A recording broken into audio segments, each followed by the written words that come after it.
ఈ గొడవల కారణంగా నాకు 8 రోజుల్లో 8 లక్షల రూపాయలు వచ్చాయి. 2 లక్షలు పెట్టి ఐఫోన్ కొనుక్కుంటున్నాను మలేషియాలోని. మిగతా 6 లక్షలు ఏం చేస్తానని చెప్తాను. నిజంగా అంతమంది ఒకేసారి నా మీద బాణాలు వేసేసరికి ఏం చేయాలో తెలియక శ్రీరామ శ్రీరామ అన్నాను. అవన్నీ పూలమాల కింద అయిపోయి నాకు డబ్బులు వచ్చేసాయి అనమాట. అందుకే మనకి కష్టాలు వచ్చేటప్పుడు బాధపడకూడదు. ఏం చేస్తాను, నేను ఏ తప్పు చేయలేదు కదా. నేను ఏమైనా తప్పు చేశానేంటి?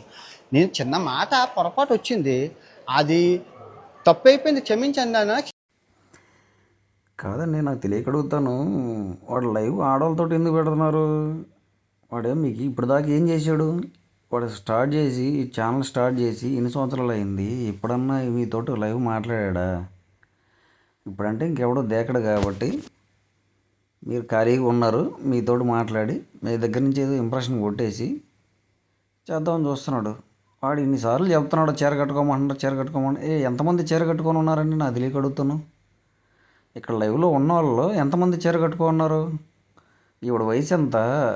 ఆవిడ కూడా నైటీ వేసుకొని ఉంది. వాళ్ళ భర్త అదే చెప్పాడా నైటీ వేసుకోమని? మీకు ఇచ్చిన స్వేచ్ఛను ఉపయోగించుకోండి. ఇట్లా పొరం పోగిన కోసం వాడక